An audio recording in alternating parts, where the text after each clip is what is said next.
राजा ने अपनी आर्मी भेज दी है आम लोगों को मारने के लिए, और इन लोगों ने खुद की आर्मी भी बना ली। अब होता क्या है कि जनता की सहने की लिमिट खत्म हो जाती है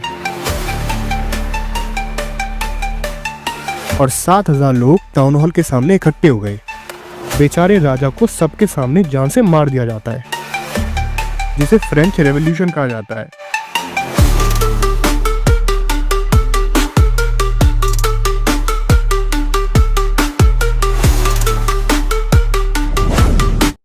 जुलाई 1789 पेरिस में कश्मीर जैसा माहौल था। लोग डरे हुए थे। क्यों? क्योंकि किसी गवार ने ये अफवाह फैला दी थी कि राजा ने अपनी आर्मी भेज दी है आम लोगों को मारने के लिए। अब लोग डर गए और 7,000 लोग टाउन हॉल के सामने इकट्ठे हो गए और इन लोगों ने खुद की आर्मी भी बना ली, जिसे मिलिशिया कहते हैं। पर थे तो ये आम लोग ही, इनके पास बंदूक के नाम पे पिचकारी थी, तो क्या करें? ऑब्वियसली चुरा लो। तो ये गवर्नमेंट बिल्डिंग के वेपन्स को चुराने लगते हैं।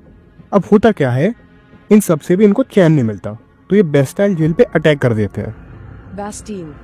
देखो, बेस्टाइल जेल राजा की पावर को दिखाता था, तो लोगों को लगने लगा कि जो चीज राजा की पावर को सिंबलाइज करती है उसे ही तोड़ दो, जिससे राजा के पास एक क्लियर सिग्नल जाएगा कि हम फ्रेंचमैन किसी से डरते नहीं है। तो बस हजारों लोग जाते हैं बेस्टाइल की तरफ और इतनी भीड़ को देखकर कमांडर उस भीड़ को रोकने की कोशिश करता है, पर नहीं रोक पाता और लोग कमांडर को पकड़ लेते हैं और जान से मार देते हैं। और कमांडर को मारने के बाद वो बेस्टाइल को भी तोड़ देते हैं और वहां जो 7 कैदी रहते थे उनको भी आजाद कर देते हैं। पर यहाँ लोगों का गुस्सा रुकता नहीं है। पूरे देश में दुनिया भर के रियॉट्स होने लगते हैं, क्योंकि इस राजा के काम ही ऐसे थे। इसके राज में खाने के दाम बहुत ज्यादा बढ़ गए थे और उसे रोकने के लिए कुछ कर भी नहीं रहा था। पर जो होता है अच्छे के लिए होता है, क्योंकि इसी घटना की वजह से शुरुआत हुई थी एक रेवोल्यूशन की, जिसे फ्रेंच रेवोल्यूशन कहा जाता है। इन शॉर्ट, अगर ये नहीं होता तो तुम मोदी जी के ऊपर मीम्स नहीं देख पाते।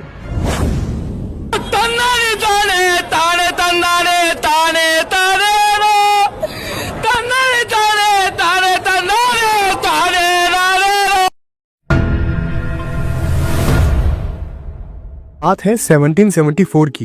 एक 20 साल के लड़के को फ्रांस का नया राजा बना दिया जाता है और उस बंदे का नाम था लुइस 16 और उसकी फैमिली का नाम था बर्बन।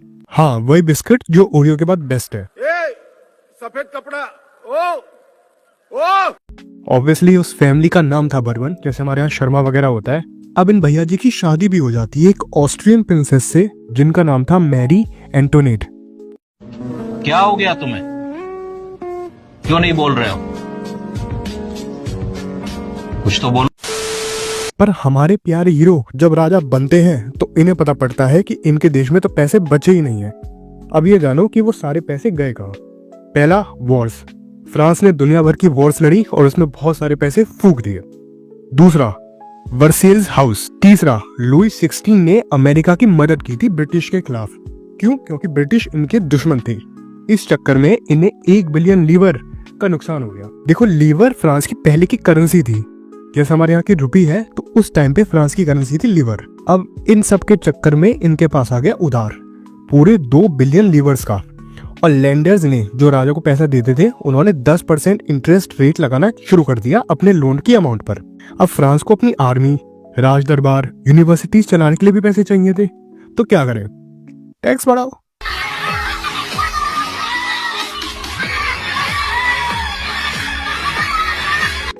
अब इससे पहले थोड़ा आगे बढ़े, तुम्हें एक चीज समझा देता हूँ मैं। फ्रांस का पूरा सिस्टम 3 ग्रुप या 3 एस्टेट में बटा हुआ था। फर्स्ट एस्टेट, सेकंड एस्टेट और थर्ड एस्टेट। फर्स्ट एस्टेट में आते थे क्लर्जी, जैसे मंदिर मस्जिद के धार्मिक लोग एक्सेट्रा। सेकंड एस्टेट में राजा वगैरह आते थे, जैसे राजा, राजा के भाई बहन एक्सेट्रा। और लास्ट था थर्ड एस्टेट। थर्ड एस्टेट में आती थी आम जनता, जैसे लोकल बिजनेसमैन हो गए, सेलर्स हो गए, ट्रेडर्स हो गए, एडवोकेट, लॉयर वगैरह, वो थर्ड एस्टेट में आते थे। और सच बताऊं, सिर्फ थर्ड एस्टेट यानी गरीब जनता ही टैक्स देती थी। फर्स्ट और सेकंड एस्टेट कोई रुपया नहीं देते थे। देखो, थर्ड एस्टेट में सबसे ज्यादा लोग थे। अकेले थर्ड एस्टेट 90% था पॉपुलेशन का फ्रांस का उस वक्त, और बाकी का 10% फर्स्ट और सेकंड एस्टेट से आता था। भले ही 90% थे पॉपुलेशन में, लेकिन इनके पास फर्स्ट और सेकंड एस्टेट के मुकाबले बहुत कम जमीन थी। और तो और इनको और दुनिया भर के टैक्स देने पड़ते थे, जैसे टेल्स, टिथिल्स एक्सेट्रा। अब देखो टेल्स क्या होता है। टेल्स फ्रांस का एक स्पेशल टैक्स था जो सिर्फ थर्ड एस्टेट को देना होता था। और टेथिस एक चर्च का टैक्स होता था जो पीजेंट्स यानी किसान वगैरह थे उनको देना पड़ता था। और इस टैक्स लूटने वाले सिस्टम का नाम था ओल्ड रिजीम। इसका सीधा मतलब था गरीब लोग पैसा दें और अमीर लोग मजे करें। अब होता क्या है कि जनता की सहने की लिमिट खत्म हो जाती है और वो सोचते हैं अब इस चीज का कुछ ना कुछ तो करना ही पड़ेगा। बात है 1715 की। फ्रांस की पॉपुलेशन थी 23 मिलियन। सब ठीक चल रहा था। फिर आया 1789 और पॉपुलेशन बढ़कर हो गई 28 मिलियन। अब तुम सोचो, लोग बढ़ेंगे तो खाने की डिमांड भी बढ़ेगी। दिक्कत ये थी कि अनाज उतना उगाया ही नहीं जा रहा था। डिमांड ज्यादा थी, सप्लाई कम, तो ब्रेड के दाम आसमान को छूने लगे। फ्रांस में ब्रेड एक बेसिक फूड था, जैसे आज के टाइम पे दाल चावल या सब्जी रोटी। अब जब इसका प्राइस बढ़ने लगा तो गरीब लोग भूख से तड़पने लगे, क्योंकि उनके पास पैसे थे ही नहीं महंगे ब्रेड को खरीदने के। ऊपर से जो लेबर या मजदूर जो फैक्ट्रीज में काम करते थे उनकी वेजेस भी नहीं बढ़ाई गई। फैक्ट्रीज के मालिक जितना मन चाहे उतना पैसा देते थे, लेकिन ब्रेड का प्राइस तो बढ़ ही रहा था। रिजल्ट, अमीर और गरीब के बीच का गैप बढ़ने लगा। जिन्नी तेरी कार उथे रह, तू मेरे लेवल का आदमी नहीं है छोरिया। और ये सभी प्रॉब्लम और ज्यादा बिगड़ जाती थी जब फ्रांस में ड्रॉट या हेलस्टॉर्म पड़ जाता था।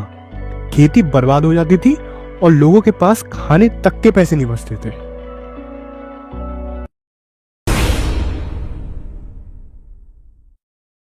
गरीब किसान और मजदूर थे जो इस टैक्स की वजह से बहुत परेशान थे, लेकिन ये इसको बदल नहीं सकते थे। अब सवाल था, इस टैक्स को कौन बदलेगा? ऑब्वियसली थर्ड एस्टेट के अमीर लोग। इन्हीं लोगों को मिडिल क्लास बोला जाता था। क्यों? क्योंकि तो पढ़े लिखे थे और इनके पास पैसे भी थे।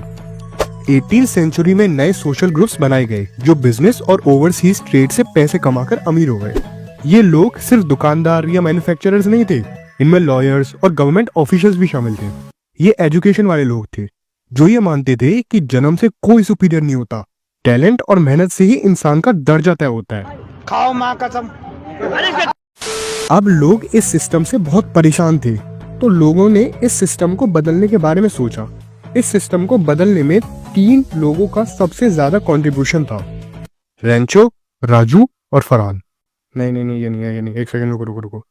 वो 3 लोग थे राजू, घनश्याम और बाबूराव। पहला था जॉन लॉक। इस बंदे ने कहा कि राजा को भगवान नहीं बेचते। उसने 2 ट्रीटीज ऑफ गवर्नमेंट में ये प्रूफ करने की कोशिश की थी कि राजा एब्सोल्यूट पावर नहीं रख सकता, मतलब एक ही बंदे के हाथ में पूरे सिस्टम का कंट्रोल नहीं होना चाहिए था। सेकंड था जीन जैक रोजू। इसने सोशल कॉन्ट्रैक्ट का कॉन्सेप्ट दिया था, मतलब गवर्नमेंट को लोगों के लिए काम करना चाहिए, ना कि लोगों को गवर्नमेंट के लिए।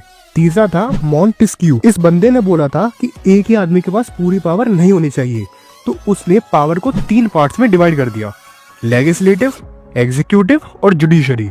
लेजिस्लेटिव वो थे जो कानून बनाएगा, एग्जीक्यूटिव जो कानून लागू करेगा, जुडिशरी जो देखेगा कि कानून ढंग से फॉलो हो रहा है या नहीं। फ्रांस के लोग इस वक्त भूख से मर रहे थे, लेकिन तभी एक जगह रेवोल्यूशन हो रहा था, America. Knock, knock. It's the United States of America, and I hear you guys got oil that isn't under my possession. So turn off the stove and return the oil to me before I have to resort to bringing democracy. America ने British rule के खिलाफ 1776 में अपनी आजादी ले ली। उन्होंने एक नया कॉन्स्टिट्यूशन भी बनाया और उस कॉन्स्टिट्यूशन में उन्होंने इंडिविजुअल राइट्स का कॉन्सेप्ट इंट्रोड्यूस किया, मतलब हर सिटीजन के पास कुछ राइट्स है। फ्रांस के लोगों को समझ आया कि अगर अमेरिका अपने आप को इतना अच्छा बना सकता है तो हम क्यों नहीं। अब बात ये थी कि रेवोल्यूशन के आइडिया सिर्फ किताबों तक सीमित नहीं थे, बल्कि ये सैलून्स और कॉफी हाउस तक पहुंचने लगे। सैलून्स और कॉफी हाउस में एजुकेटेड लोग मिला करते थे और नए नए आइडियाज पे डिस्कशन करते थे। न्यूज़पेपर और बुक्स में भी इन नए नए विचारों को छापा जाता था। जो लोग पढ़ना लिखना नहीं जानते थे उनके लिए ये सब पढ़े लिखे लोग न्यूज़पेपर पढ़ के सुनाते थे। और तभी एक और बॉम्ब फूटा। लुई 16 ने नए टैक्स लगाने की बात की, पर लोग इस बार चुप नहीं रहे। तू तो गया बेटे। सोचो मैं तुम्हें एक राजा बना दूं और तुम्हें कहता हूं कि जाओ टैक्स बढ़ाओ। कितना आसान है। तुम लोगों से कह दोगे कि आज से कैरेमल पॉपकॉर्न पे 18 नहीं 25% का टैक्स देना पड़ेगा, है ना? नहीं, फ्रांस के ओल्ड रिजीम में राजा अपनी मर्जी से टैक्स नहीं बढ़ा सकता था। उसको एस्टेट जनरल की मीटिंग बुलानी पड़ती थी और वो एस्टेट जनरल वाले लोग अप्रूव करते थे कि टैक्स बढ़ेगा या नहीं। सिंपल भाषा में जैसे फर्स्ट एस्टेट होता था, सेकंड एस्टेट होता, थर्ड एस्टेट होता था, ये ग्रुप ऑफ पीपल भेजा करते थे एक मीटिंग में और उस ग्रुप ऑफ पीपल को एस्टेट जनरल कहा जाता था और वो एस्टेट जनरल हर एस्टेट का अलग अलग होता था। अब होता क्या था, हर एस्टेट जनरल के पास एक एक वोट होती थी और वो वोटिंग करा करते थे कि टैक्स बढ़ेगा या नहीं। सपोज करो फर्स्ट एस्टेट और सेकंड एस्टेट के एस्टेट जनरल ने कह दिया कि टैक्स बढ़ेगा और थर्ड एस्टेट के जनरल ने मना कर दिया कि टैक्स नहीं बढ़ेगा। वोटिंग के हिसाब से टैक्स बढ़ने को 2 वोट मिले, जिस वजह से टैक्स बढ़ेगा क्योंकि वो वोटिंग में मेजोरिटी है। अब हुआ क्या, 5 मई 1789 लुई 16 ने वर्सेल्स पैलेस में एक शानदार हॉल तैयार कराया और एस्टेट जनरल की मीटिंग बुलाई। तो मीटिंग में कौन कौन आया? फर्स्ट एस्टेट से 300 लोग आए, सेकंड एस्टेट से 300 लोग आए और थर्ड एस्टेट से 600 लोग आए। पर थर्ड एस्टेट के लोगों को बिठाने की भी जगह नहीं थी उस हॉल में।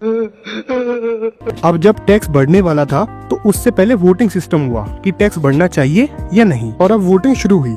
लेकिन फर्स्ट एस्टेट और सेकंड एस्टेट को तो टैक्स देना ही नहीं पड़ता था, तो उन्होंने कह दिया ठीक है बढ़ा दो टैक्स, हमें क्या। लेकिन थर्ड एस्टेट ने मना कर दिया कि टैक्स नहीं बढ़ना चाहिए क्योंकि वो लोग ही टैक्स देते थे। अब होता क्या है कि फाइनली डिसाइड हो जाता है कि टैक्स बढ़ेगा क्योंकि वोटिंग सिस्टम से टैक्स बढ़ना अप्रूव हो गया था।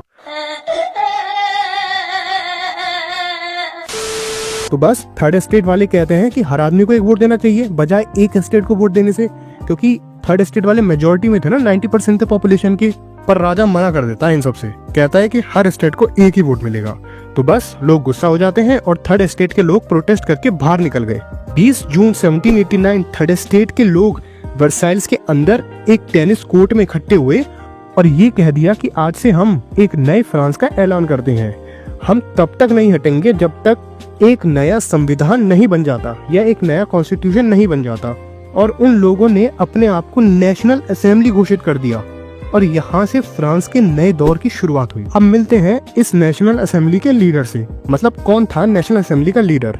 मिराबियो, नोबल फैमिली में पैदा हुआ बंदा जो खुद ये सिस्टम तोड़ना चाहता था। गद्दारी कर दे। एबीसीज, जो एक प्रीस्ट था और थर्ड एस्टेट के हक में बोलता था। लुई 16 इनको देख के टेंशन में आ गया। उसने अपनी सेना भेज दी इन लोगों को शांत कराने के लिए, लेकिन लोगों को लगा कि पेरिस में आर्मी भेज दी उसने लोगों को मरवाने के लिए, जिस वजह से लोग भड़क गए। और जो मैंने जैसे पहले तुम्हें बोला था 14 जुलाई 1789 को बेस्टील को गिरा दिया। तो समझ आया लोगों ने क्यों गिराया था बेस्टील जेल को।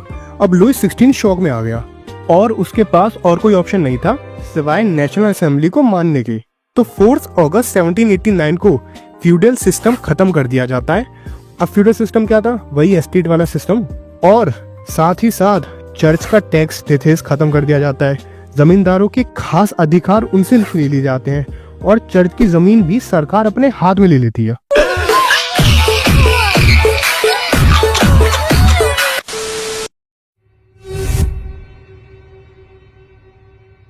अब तक फ्रांस में सिर्फ राजा की चलती थी, जो चाहे वो फैसला ले सकता था, जो चाहे टैक्स लगा सकता था और जनता सिर्फ राजा की हरकतें ही सह सकती थी।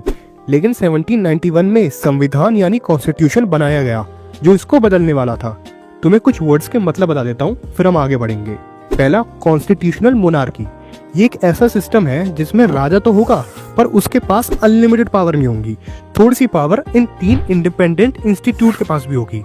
पहला, लेजिस्लेचर जो रूल्स बनाएगा, एग्जीक्यूटिव जो इन बनाए गए रूल्स को लागू करेगा, और जुडिशरी जो ये देखेगा कि रूल्स ढंग से फॉलो हो रहे हैं या नहीं। मतलब सिंपल सी भाषा में राजा की पावर को बहुत कम कर दिया गया था। अब होता क्या है कि फ्रांस कॉन्स्टिट्यूशनल मोनार्की ही बन जाता है। अब जो ये नेशनल असेंबली के लोग थे ये लोगों के वोटों से बनाए जाते थे, पर नेशनल असेंबली के मेंबरों को कोई भी वोट नहीं दे सकता था, सिर्फ एक्टिव सिटीजन ही वोट दे सकते थे। अब एक्टिव सिटीजन कौन है? वो थे 25 या उससे बड़े मेल सिटीजन्स जो इतना टैक्स भरते हो जो कम से कम 3 मजदूरों की सैलरी के बराबर हो। मतलब राजा के हाथ से ताकत तो गई थी, लेकिन वो अब अमीर लोगों के हाथ में आ गई थी। अब कॉन्स्टिट्यूशन क्या होता है? कॉन्स्टिट्यूशन में कुछ राइट्स और अधिकार लिखे होते हैं लोगों के, जैसे फ्रीडम टू स्पीच, जो मन में आए तुम कह सकते हो। फ्रीडम ऑफ ओपिनियन, तुम अपनी सोच आगे रख सकते हो। इक्वालिटी बिफोर लॉ, अमीर हो या गरीब सबको एक जैसा न्याय मिलेगा। पहली बार राजा से बड़ा संविधान बन गया था। अब देश किसी एक आदमी की मर्जी से नहीं बल्कि रूल से चलने लगा था। लुई 16 ने कॉन्स्टिट्यूशन साइन तो कर दिया था, लेकिन अंदर ही अंदर वो प्रूशिया के राजा के साथ एक सीक्रेट सेटिंग भी चला रहा था। मतलब एक तरफ वो जनता के सामने भोला भाला बन रहा था और दूसरी तरफ दूसरे राजाओं के साथ मिलकर अपनी कुर्सी बचाने की प्लानिंग कर रहा था। अब हुआ क्या, जो आसपास के नेबरिंग कंट्रीज थे वो भी टेंशन में आ गए। ये फ्रांस वाले जो कर रहे हैं, कहीं हमारे देश में भी ऐसा ना होने लगे। तो आसपास के देश फ्रांस पर हमला करने की प्लानिंग करने लगते हैं। उनका सिंपल प्लान था कि वो फ्रांस पर अटैक करेंगे, उसे हराएंगे और वहां पर लुई 16 को दोबारा से राजा बना देंगे और नेशनल असेंबली को वहां से हटा देंगे। लेकिन इससे पहले यूरोपियन देश करते, फ्रांस ने ही उन पर अटैक कर दिया। अहमद मोहसिन। फ्रांस की नेशनल असेंबली अप्रैल 1792 प्रूशिया और ऑस्ट्रिया के खिलाफ एक वॉर डिक्लेयर कर देती है। वॉर में फ्रांस के लोगों ने दब के सपोर्ट किया नेशनल असेंबली का, क्योंकि उनको लगा ये राजा और अमीर लोगों के खिलाफ आम जनता की एक बड़ी लड़ाई है। लेकिन वॉर इन पे ही भारी पड़ गई। होता क्या है कि फ्रांस के बहुत सारे मेल्स को बॉर्डर पे जाना पड़ता है और घर संभालने और काम करने की जिम्मेदारी औरतों के पास आ जाती है। अब इस वजह से गरीबी और भी ज्यादा बढ़ जाती है। तो इस सब का इल्जाम किस पे आएगा? ऑब्वियसली लुईस पे। सुना क्या? ये भी मेरी गलती है। नहीं भाई मेरी गलती है। नहीं मेरी गलती है। नहीं बाबा नहीं। जनता का गुस्सा और भड़क जाता है। अब लोग सिर्फ राजा को हटाना नहीं चाहते थे, बल्कि पूरा सिस्टम बदलना चाहते थे। और यहाँ एंट्री होती है एक पॉलिटिकल क्लब की, जिसका नाम था जैकोबियन। देखो, जैसे चेस क्लब होता है जहाँ पर चेस की बातें होती है और चेस खेला जाता है, वैसे ही पॉलिटिकल क्लब होता था जहाँ पॉलिटिक्स की बातें होती थी। और इन सारे पॉलिटिकल क्लब में एक बहुत फेमस पॉलिटिकल क्लब भी था जिसका नाम था जैकोबियन। अब इस जैकोबियन के बारे में थोड़ा और जान लो। सबसे पहले जैकोबियन के मेंबर कौन थे? ये लोग मेनली गरीब और मिडिल क्लास से आते थे, जैसे shopkeeper, tailor, daily wage worker. और इस जैकोबियन का लीडर था मैक्सिमिलियन रॉबिस्पियर। ये बंदा फुल रेवोल्यूशन मोड में था। ये लोग नी ब्रीजेस जो अमीर लोग पहनते थे वो नहीं पहना करते थे और उन्होंने स्ट्राइप्ड ट्राउजर और लाल टोपी पहननी शुरू कर दी। ये इनकी पहचान बनने लगी आने वाले टाइम में और इनका नाम पड़ा सेंस क्लूटोस, मतलब वो लोग जो नी ब्रांचेस नहीं पहनते। तुम लोग सोच रहे होगे कि बहुत देर हो गई, इन्होंने राजा को परेशान नहीं करा। लो तुम्हारी विश पूरी कर देता हूँ।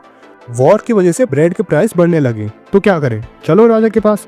10 अगस्त 1792 जैकोबियन के लोग सीधा राजा के पैलेस टुलरीज में घुस जाते हैं और जहां राजा रहा करता था और किंग को किडनैप कर लेते हैं और तो और उसकी फैमिली को भी जेल में डाल देते हैं।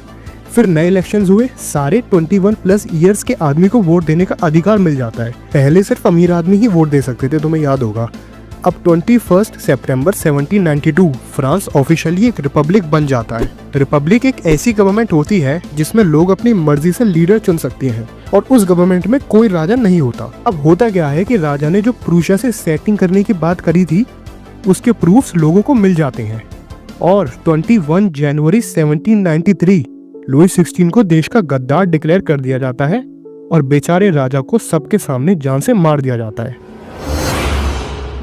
थोड़ी देर बाद उसकी बीवी मैरी को भी मार दिया जाता है।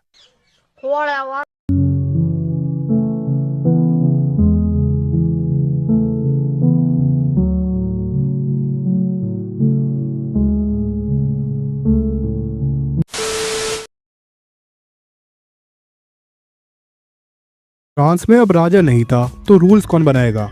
फ्रांस के आम लोग। पर ये लोग रूल्स के नाम पे कुछ क्रेजी चीजें कर रहे थे। क्या? आगे बताता हूँ, पहले ये सुनो। 1793 से 1794 के समय को रेन ऑफ टेरर कहा जाता था, जिसमें एक बंदा पूरे फ्रांस का विलन बन गया था। नाम था मैक्सिमिलियन रॉबिस्पियर और इस बंदे का सिंपल फंडा था, जो मुझसे अग्री नहीं करेगा वो मारा जाएगा। अब रेन ऑफ टेरर क्या था? अगर कोई बंदा कोई गलत काम करता तो उसे रेवोल्यूशनरी ट्राइबल में बुलाया जाता। देखो, रेवोल्यूशनरी ट्राइबल एक कोड था जो बस नाम का कोड था। एक बार यहाँ आया तो उसका सर गिलेटिन से काट दिया जाता था। अभी गिलेटिन क्या था? गिलेटिन एक ऐसी मशीन थी जो 1 सेकंड में गर्दन काट सकती थी।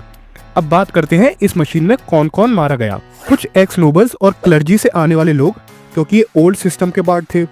दूसरी पॉलिटिकल पार्टीज के लोग जो मैक्सिमिलियन से अग्री नहीं करते थे। खुद रॉबिस्पियर की पार्टी के लोग, क्योंकि वो लोग भी रॉबिस्पियर से अग्री नहीं करते थे। रॉबिस्पियर ने कुछ रूल्स भी बनाए थे, जैसे वेजेस और प्राइसेस का मैक्सिमम लिमिट सेट कर दिया गया था। मतलब एक बिजनेस एक फिक्स्ड अमाउंट से ज़्यादा चार्ज नहीं कर सकता था अपने किसी भी प्रोडक्ट के लिए, और वर्कर्स को ज़्यादा पैसे नहीं मिलेंगे एक फिक्स्ड अमाउंट से। ब्रेड और मीट राशन कर दिया गया था, मतलब तुम एक फिक्स्ड अमाउंट ऑफ खाना ही खरीद सकते हो। किसानों को फोर्स किया गया कि अपनी ग्रेन्स को सस्ते रेट में बेचें। वाइट फ्लावर्स का यूज़ बैन कर दिया गया। सबको होल व्हीट ब्रेड ही खाना पड़ेगा, जिसको फ्रेंच में पेन, देख लो इसे जो भी कहते हैं। चर्चेस को बंद करके आर्मी बैरक्स बना दिया गया। बात करने का तरीका भी बदल दिया इन लोगों ने। म्यूस यू और मैदाम का यूज बंद, अब सबको सिटीजन ही बोला जाएगा। भैया जी ने अपने ही सपोर्टर्स को अपना दुश्मन बना लिया था, तो हुआ क्या, इसके सपोर्टर्स ने ही इसका सपोर्ट करना बंद कर दिया। 1794 जुलाई रॉबिस्पियर खुद कोर्ट में कन्विक्टेड हो गया, यानी दोषी पाया गया, और अगले ही दिन उसको भी गुलिटिन पे भेज दिया गया और मार दिया गया। ऐसी करनी वैसी ममता कुलकर्णी।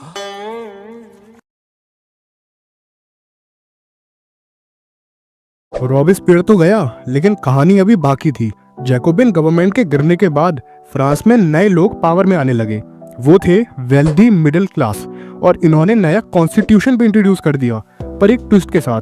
अब सिर्फ वो लोग ही वोट दे सकते हैं जिनके पास जमीन हो या प्रॉपर्टी। गवर्नमेंट के 2 नए लेजिस्लेटिव काउंसिल भी बनाए गए। लेजिस्लेटिव काउंसिल का मतलब है एक ऐसे ग्रुप्स जो कानून बनाने और उन्हें अप्रूव करने का काम करते हैं।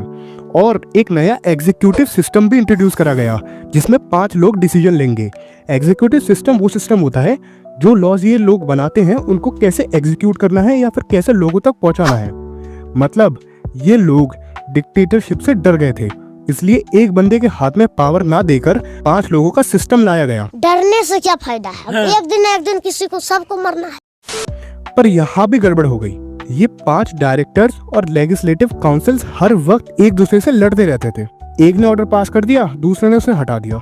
गवर्नमेंट फुल अनस्टेबल थी और फ्रांस को उस वक्त एक स्ट्रॉन्ग लीडर की जरूरत थी, और इसी मौके का फायदा उठाता है एक आदमी, नेपोलियन बोनापार्टे।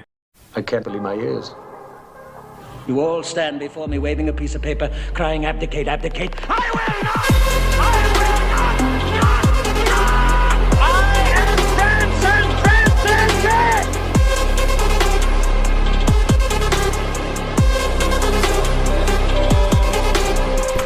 नेपोलियन बोनापार्टे एक मिलिट्री जीनियस जो इस पॉलिटिकल मैस का फायदा उठाकर पावर में आ गया।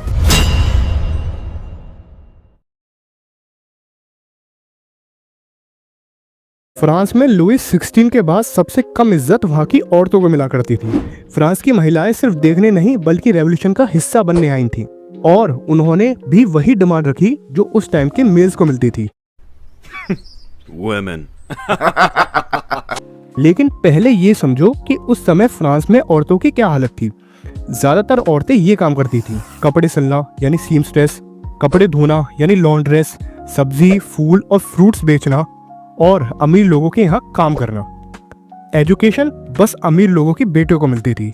शादी पढ़ाई लिखाई हो या ना हो, लेकिन लड़की की शादी पहले हो जाती थी। घर का काम भी इनके ही सर पे होता था, बच्चे संभालो, रोटी बनाओ, पानी भरो, सब्जी लाओ।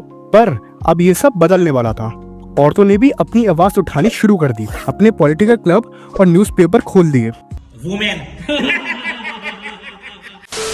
फ्रांस में अलग अलग शहरों में 60+ वुमेन्स क्लब खुले, जिसमें सबसे फेमस था society of revolutionary and Republican women. इनकी सबसे बड़ी डिमांड थी क्या? वोटिंग राइट चाहिए, असेंबली में बैठने का हक चाहिए, पॉलिटिक्स में आने का मौका चाहिए। लेकिन उस टाइम कॉन्स्टिट्यूशन इन्हें पैसिव सिटीजन बोलता था, मतलब इनके पास वोटिंग के राइट्स नहीं थे। Women. पर कुछ अच्छे बदलाव भी आए, जैसे गर्ल्स के लिए स्कूल कंपलसरी कर दिया गया, जबरदस्ती शादी पर रोक लगा दी गई, डिवोर्स लीगल हो गया, मतलब औरतें भी डिवोर्स फाइल कर सकती थी। नए करियर ऑप्शंस भी खुल गए औरतों के लिए, जैसे आर्टिस्ट, बिजनेस वुमेन एक्सेट्रा। लेकिन पॉलिटिक्स में एंट्री नहीं।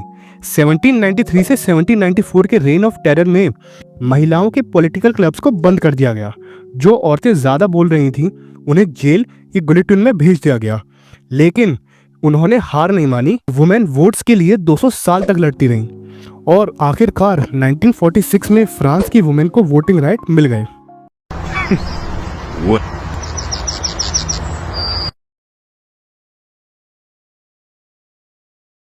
फ्रांस में राजा के अलावा एक चीज और हटनी बहुत जरूरी थी, वो थी गुलामी। और ये काम किया जैकोबिन गवर्नमेंट ने। हाँ, वही लोग जिन्होंने राजा जी को जेल में भेजा था, उन्होंने गुलामी खत्म करने का भी फैसला लिया था। फ्रांस की कैरिबियन कॉलोनीज थी, जैसे मार्टिनिक, ग्वादेलूपो और सैन डोमिंगो। ये सब फ्रांस के लिए गोल्ड माइन जैसे थे, क्योंकि यहाँ टोबैको, इंडिगो, शुगर और कॉफी के मास प्रोडक्शन होता था। लेकिन प्रॉब्लम ये थी कि यूरोपियंस अपनी ऐशो आराम वाली जिंदगी को छोड़कर वहाँ खेती करने नहीं जाते थे। तो वहाँ काम कैसे होता था? Slave trade. फ्रांस के मर्चेंट अपने शिप्स लेकर अफ्रीका के पोर्ट्स जाते, वहाँ अफ्रीका के रूलर्स से गुलाम खरीदते, इन स्लेव्स को जंजीरों से बांध लिया जाता और इन ह्यूमन तरीके से शिप्स में भर दिया जाता। ये शिप्स 3 महीने तक समुद्र में रहती और करीबन कॉलोनीज तक स्लेव्स को पहुंचा देती। वहाँ स्लेव्स को प्लांटेशन ओनर्स के हाथों में बेच दिया जाता, जो इन्हें टोबैको, शुगर और कॉफी की फार्म्स में काम कराते थे। रिजल्ट, यूरोप का बिजनेस बूम करने लगा और फ्रांस के बॉर्डियस और नैंटेज जैसे पोर्ट्स अमीर हो गए। पर फ्रांस में कोई स्लेवरी के अगेंस्ट बोल क्यों नहीं रहा था? 18वीं सेंचुरी तक फ्रांस में स्लेवरी को लेकर ज्यादा डिबेट होती ही नहीं थी, क्योंकि बड़े बिजनेस वाले लोग नहीं चाहते थे कि उनका पैसा कम हो। संविधान का राइट्स ऑफ मैन बस नाम का था, क्योंकि ये लोग स्लेवरी हटाने से डरते थे।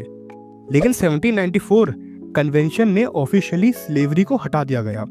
लेकिन ये आज़ादी सिर्फ 10 साल तक रही, क्योंकि फिर नेपोलियन आ जाता है और 1804 में स्लेवरी दोबारा से चालू हो जाती है। नेपोलियन ने बोला कि फ्रीडम का मतलब है कि प्लांटेशन ओनर्स को भी आज़ादी होनी चाहिए अपना काम चलाने की, और उनकी आज़ादी का मतलब था अफ्रीका के स्लेव्स को फिर से गुलाम बनाना।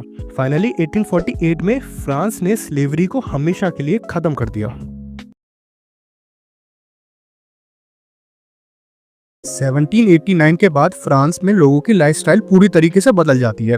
अमीर लोग जो रॉयल स्टाइल के नी ब्रीचेस पहनते थे वो हट गए। नए रेवोल्यूशनरीज ने सिंपल स्ट्राइप ट्राउजर और लिबर्टी कैप पहननी शुरू कर दी। मॉन्सियो और मैडम का जमाना गया, अब सबको सिटीजन ही कहना पड़ेगा। बुक्स, न्यूज़पेपर और पैम्पलेट्स में लोग अपने आइडियाज लिखने लगे जो पहले नहीं लिख पाते थे, क्योंकि पहले सेंसरशिप थी। राजा की परमिशन के बिना कोई बुक, न्यूज़पेपर या प्ले पब्लिश नहीं होता था। पहले किंग के सेंसर्स अप्रूव करा करते थे कि ये बुक, न्यूज़पेपर या प्ले पब्लिश होगा या नहीं। पर अब declaration of rights of man and citizens ने फ्रीडम ऑफ स्पीच और एक्सप्रेशन को एक जरूरी राइट बना दिया था।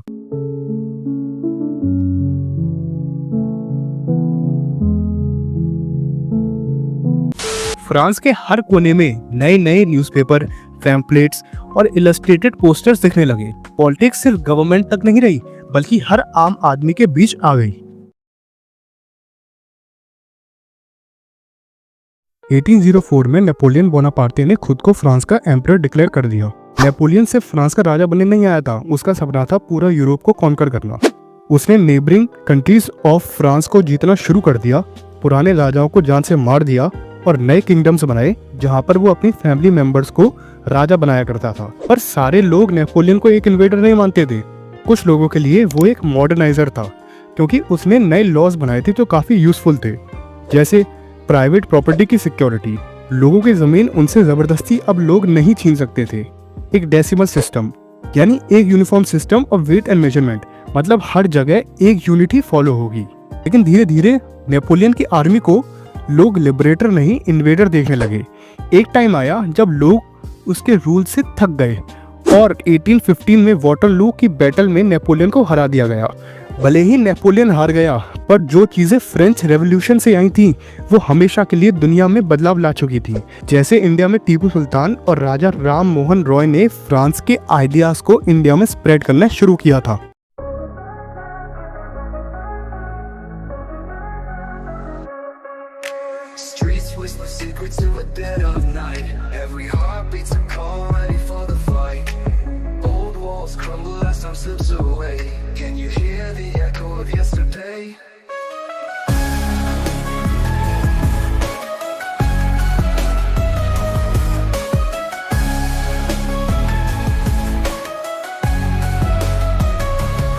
Under the shadow of crowns and cold stares, we were the forgotten, drowning in despairs. Hunger was our companion, pain our guiding light. Into valleys and broken dreams we crept to ignite.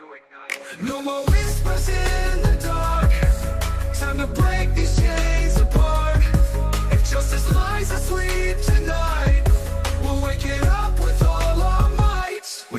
the flame in the silent night. Shatter the dark with a fearless fight. No more kings, no more empty lies. Our voices soar, cutting through the skies.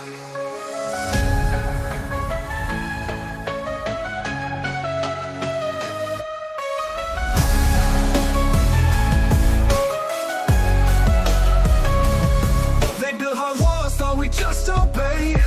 But we're done with silence, down with the play. From Bastion's fall to the streets loud cry. We're the heartbeat of change, you can't pass us by. The more whispers in the dark, time to break these chains apart. If justice lies asleep tonight, we'll wake it up with all our might. We spark the flame in the silent night. Shatter the dark with a fearless fight. No more kings, no more empty lies. Our voices soar, cutting through the skies.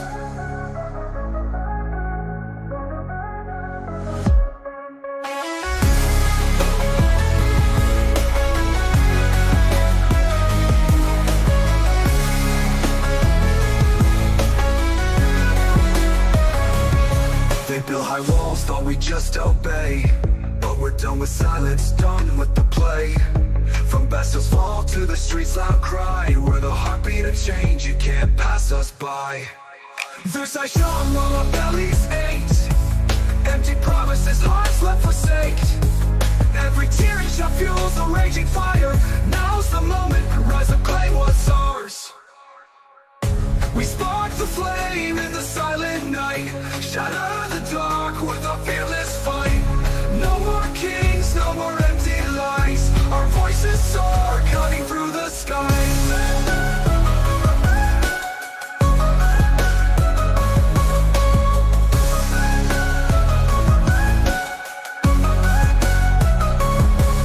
Every fall makes you stronger, every tear makes you real. In the silence find your truth, let your spirit heal. Close your eyes, take a breath and let your passion flow. Because deep inside you already know.